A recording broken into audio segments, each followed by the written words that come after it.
The immunity case against Benjamin Netanyahu is moving forward, with Israel's Parliament Speaker Yuli Edelstein announcing that the Knesset plenum will convene next Tuesday on Netanyahu's immunity request, with the majority expected to agree to remove immunity from the Prime Minister.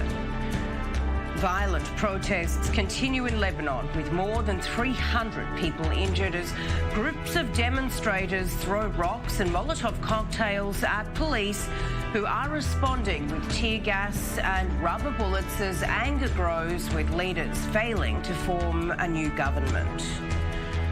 And reports are coming in that Netflix is considering signing Prince Harry and Meghan Markle, with the pair officially shedding their royal duties. We'll be live with our correspondent in London for the latest. Hello, I'm Sarah Coates. Thanks for joining me. We begin with a developing story, and Israel's Parliament Speaker Yuli Edelstein has just announced that the Knesset plenum will convene next Tuesday on Benjamin Netanyahu's immunity request, with the majority expected to agree to remove immunity from the Prime Minister, which will then expedite the beginning of his trial. Now, this is Israeli Justice Minister and Likud lawmaker Amir Ohana has come out to say that Edelstein should not allow a vote on the formation of a committee to weigh Netanyahu's request. Now, Edelstein has been facing immense public pressure from Netanyahu's political rivals to hold the vote after the Parliament's legal advisor ruled the panel could be convened during the current interim government period prior to the March 2nd election. And today, Attorney General Avichai Mandelblit rejected a request by the Prime Minister to provide all of the material in the criminal cases against him, noting that in accordance with the law, it's only possible once the indictment is filed in court. Netanyahu reacting sharply, stating, "How can one fight for the truth?" accusing the Attorney General of blackmail of state's witnesses, selective law enforcement and trumped-up legal precedents. And joining me here in the studio is our correspondent, Alec Pollard. Alec, Edelstein has faced a lot of pressure from both sides of the aisle for all of this. Tell me, how are the parties reacting now? Well, as you mentioned, tremendous pressure on Yuli Edelstein from the opposition to convene the Knesset session, to begin the process of discussing the immunity, pressure from inside his own party to not do so, to not proceed. He himself said that he didn't want to convene the Knesset and to form this committee. Felt like it's not the right time to do it during transition, but bowing basically to the opinion of the legal advisor to the Knesset, who said that such a process can't proceed. So he felt like he would lose the trust of the Knesset in general if he weren't to proceed in that the way he did. The reactions are now coming in from the Blue and White Party. They praise the move. They're saying it was the right thing to do. They're going to push full steam ahead with this immunity inquiry. Now they believe that the timetable, 2 to 3 weeks, they can get it done, which is before the elections, which are taking place in March, even though there is another immunity request before Netanyahu's, which they need to discuss, of Likud lawmaker Chaim Katz. We haven't seen any official responses from the Likud party. This is a member of their own party, Yuli Edelstein, so they have to be careful when they come out and attack him so openly. So we haven't really seen that, although there has been a sort of unofficial response of associates of Netanyahu saying that they feel sort of that Edelstein was played by the members of the opposition, that they sort of bended his arm and forced him to go ahead with that move. And Alec, as we know, Netanyahu doesn't have a majority in Parliament, but now we are seeing another move to try and shore that up for the right-wing bloc. Tell us more. Yes, this is recent news coming out. Itamar Ben-Gvir, the head of the Jewish Power Party, who was in the headlines in recent days when he was essentially stabbed in the back, when he had a deal already formed with one of those other right-wing parties, and that party abandoned him in the end, and now he's left to run alone. This is a party that is considered in some ways to have ideological roots in the Kach party, which was headed by Meir Kahana. It was considered a terrorist organization in the United States. So the other parties did not want to run with him, but if he runs alone, he can waste tens of thousands of votes in the right-wing bloc, and that's something which the right-wing bloc wants to avoid. And we're hearing that one of Netanyahu's associates is trying to broker a move where Ben-Gvir would get a ministerial post in one of the ultra-Orthodox parties in exchange for dropping out of the race and encouraging his supporters to vote for this ultra-Orthodox party, United Torah Judaism. That's the deal that we're hearing may be brokered. Netanyahu has denied it, but it is certainly possible that he is working behind the scenes to try and make that happen, because he did so also in the first elections. He brokered a deal to bring Ben-Gvir into the government in order not to lose votes. It's certainly possible he's doing it again. Well, certainly no shortage of drama. Alec Pollard, thank you. Now, the family of American-Israeli woman Naama Ishachar, imprisoned in Russia on drugs charges, has been asked to lie low and refrain from giving press interviews ahead of a visit to Israel by Russian President Vladimir Putin this week. Now, reports are coming in that the request came from senior Israeli officials who are hoping that Putin will announce a pardon for Ishachar during his visit and fearing any missteps that could offend the Russian leader. Here's Netanyahu on the issue and on Putin's state visit. About a year ago, I invited President Putin to the inauguration ceremony for the monument perpetuating the victims of the siege of Leningrad, and I'm glad he accepted. This week, during his visit, we will inaugurate the monument in Jerusalem. I also spoke to Putin about Naama Ishachar, and I hope during his visit we will also hear good news on this matter. Now, this is her mother is also speaking out, saying that she trusts Putin will pardon her daughter, jailed for smuggling marijuana. It's the moment of truth. This week we will know when Naama will be released. It's not an easy week. I am asking all the volunteers that are working for Naama's release to respect President Putin. I want to go and see Prime Minister Netanyahu to strengthen him, and I want to respect President Putin.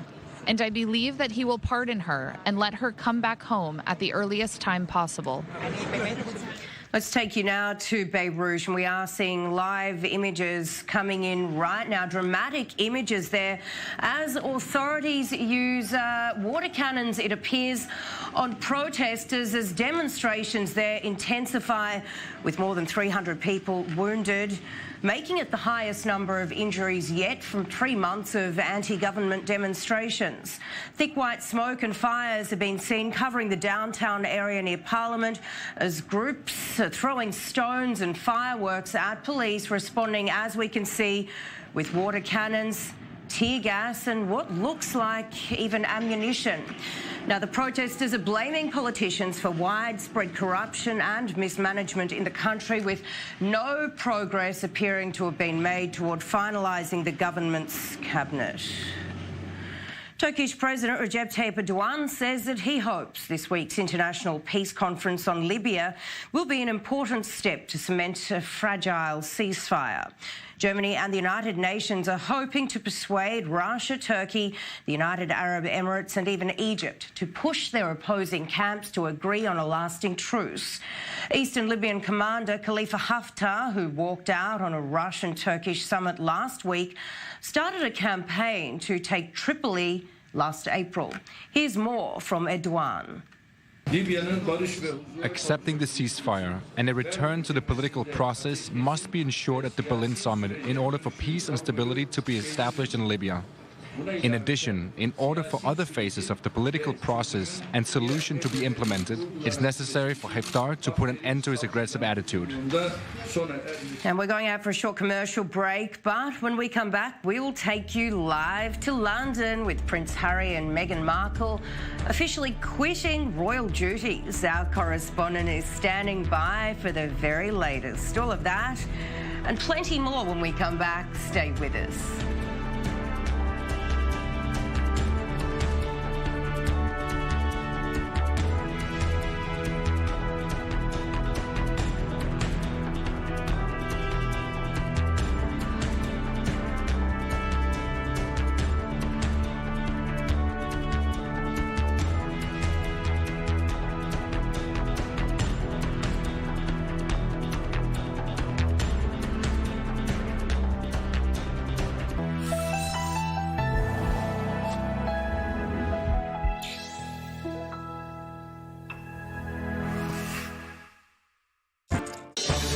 I'm Michelle McCory on I-24 News. Join me on Clear Cut, where we cut to the chase with a straightforward yet insightful breakdown of the world's top political and economic stories. Weeknights beginning at 7 p.m. Eastern, only on I-24 News. On Stateside, it's not just about delivering the news. It's about giving meaning to the news and doing so with clarity. These families waiting to get into the country, how long will they be in detention? What happens around the rest of the world can have a huge impact on the United States. And what happens in the United States can have a huge impact on the rest of the world. That's Stateside. News 24 is a Spanish-language weekly news magazine on I-24 News, presented by respected journalists Carlos Gorovich and Damian Pachter, bringing you news and analysis of the most important issues of the Middle East and Israel, with the added perspective of the impact on the Spanish-speaking world. News 24, only on I-24 News.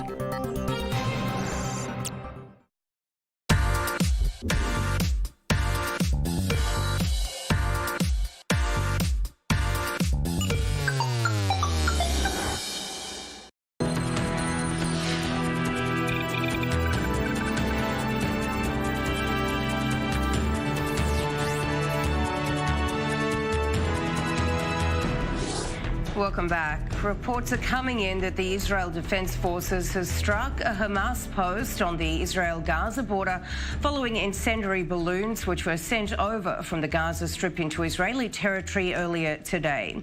Now, this as the IDF is deploying technological infrastructure to detect and identify underground construction activity along the Lebanese border, specifically for Hezbollah infiltration tunnels.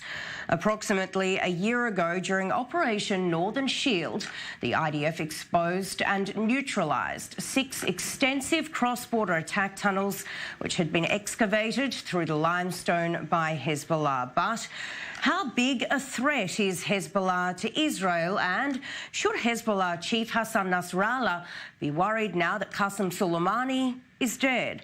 Yotam Confino sat down with former Israeli Prime Minister Ehud Olmert to discuss these issues. If I have to make an order amongst the potential rivals of Israel, the rivals of Israel, like Syria, Iran, Hamas, and Hezbollah. Hezbollah is the least in terms of their desires to get in any conflict with Israel at the present time. It can change, I don't know.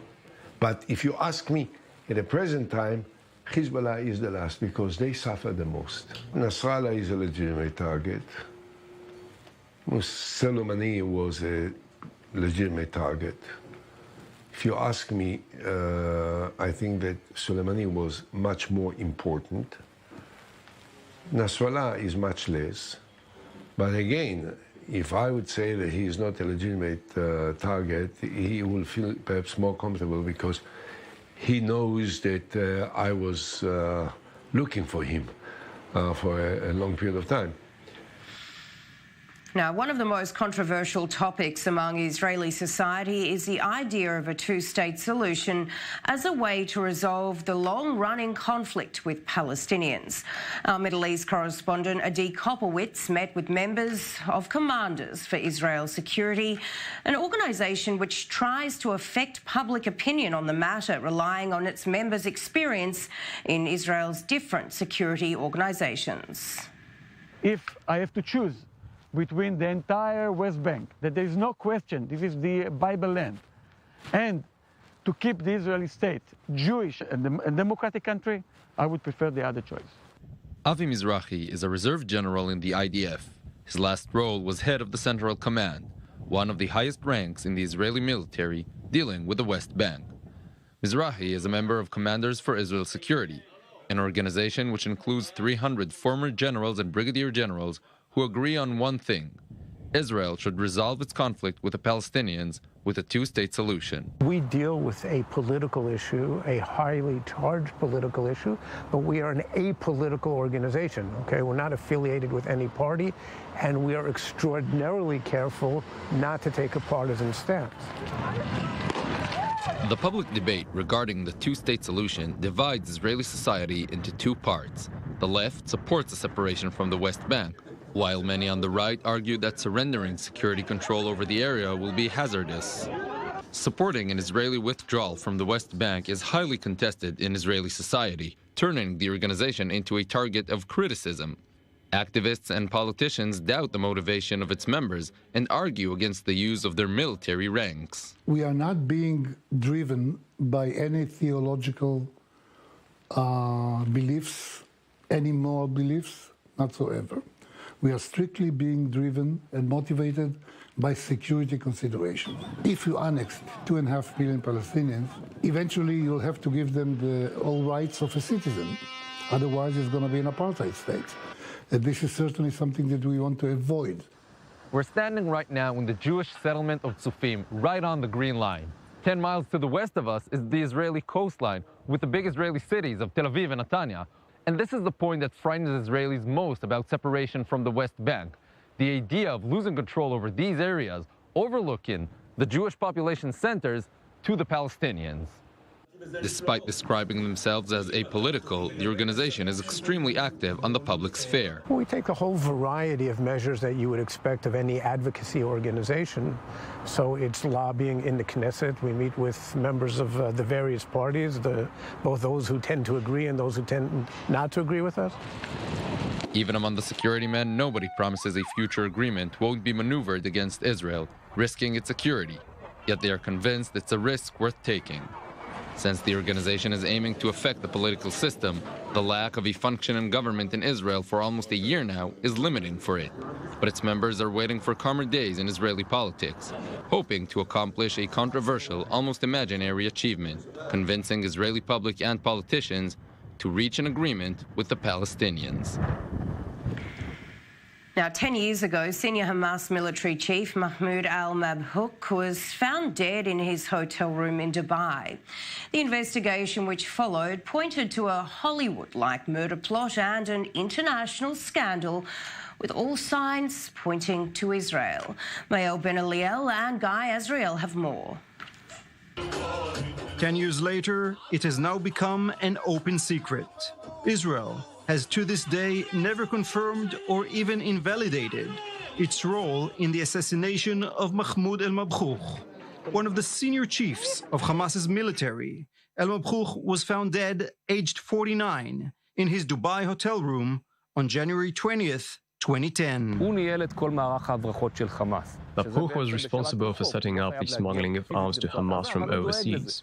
They were transported from arms depots located in Iran, came through the Red Sea to Sudan, and from there towards Sinai, to finally land in Gaza thanks to tunnels. Between Operation Cast Lead in 2008 and Pillar of Defense in 2011, Hamas was determined to develop and improve their arms. It's during that time that Hamas understands that rockets are the most efficient way to confront Israel in the long term. So they focused on that, and Mabhouk was the one in charge.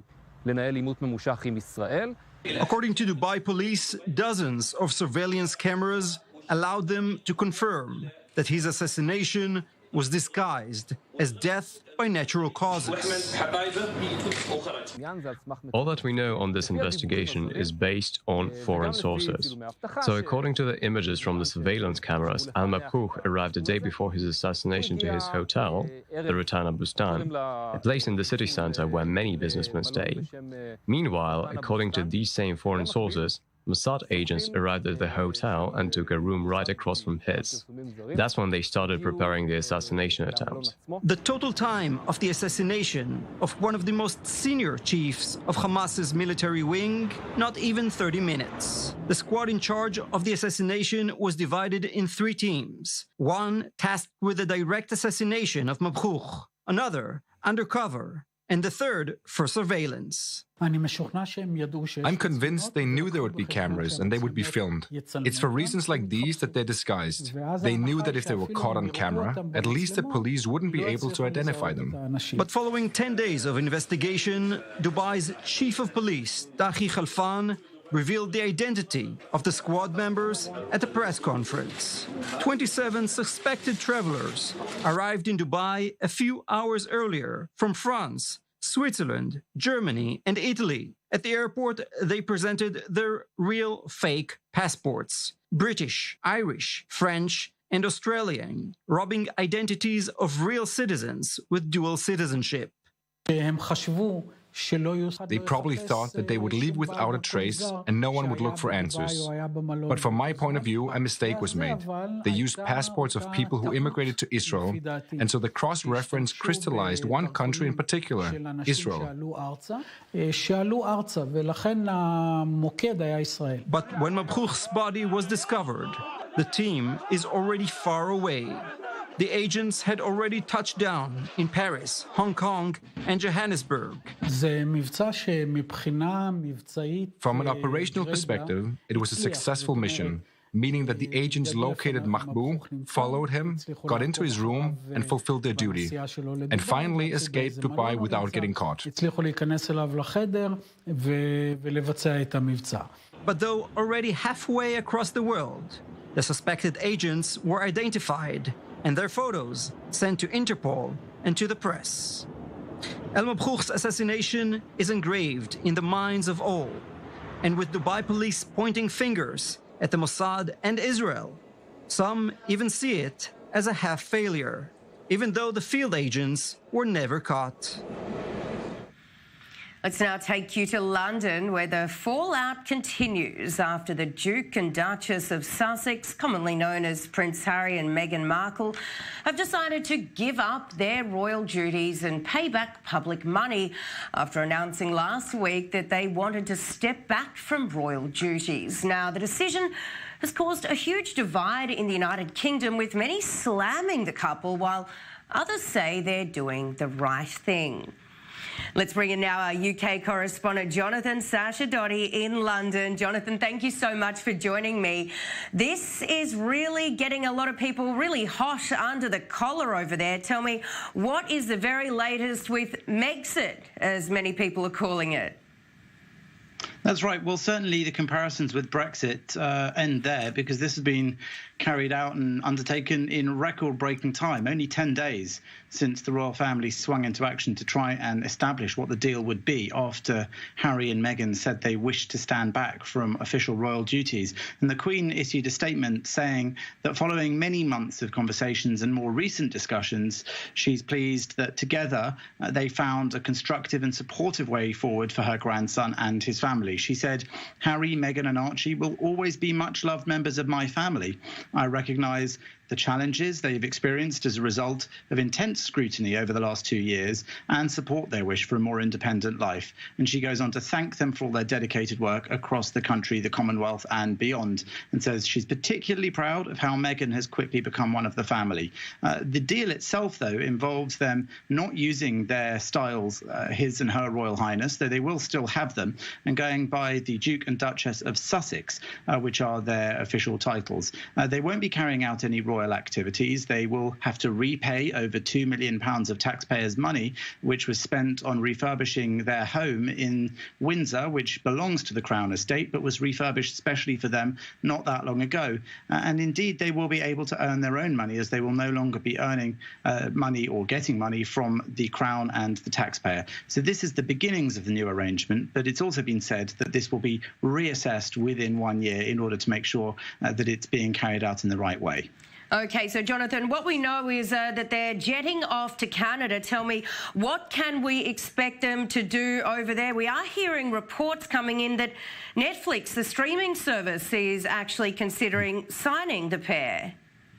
Well, indeed, there has been some rumour about that. In fact, there's been lots of discussion over what they could do. They're certainly worth a lot of money as a brand, and they could clean up if they made such a deal like the Obamas did after President Obama left office in the United States. They could make some deal there, and Netflix has indicated that it would certainly be interested in discussing that with them. Though one of their biggest critics so far has been Thomas Markle, Meghan's father, who in a 90-minute documentary, Thomas Markle, My Story, to be shown here in the UK, He said that when they got married, they took an obligation, and the obligation is to be part of the royals and to represent the royals, and it would be foolish for them not to. He said it's one of the greatest long-living institutions ever, which they are destroying and cheapening. He said they were like treating the royal family like Walmart with a crown. So certainly plenty of criticism there from within her own family. And it seems that if they were hoping for the scrutiny to be decreased, this is not going to happen anytime soon. Well, it certainly will be interesting to see how this whole Mexit affair plays out. Jonathan Sacherdoti there in London, thank you so much. And that is all we have time for this edition of I24 News. I'm Sarah Coates. Thanks for watching.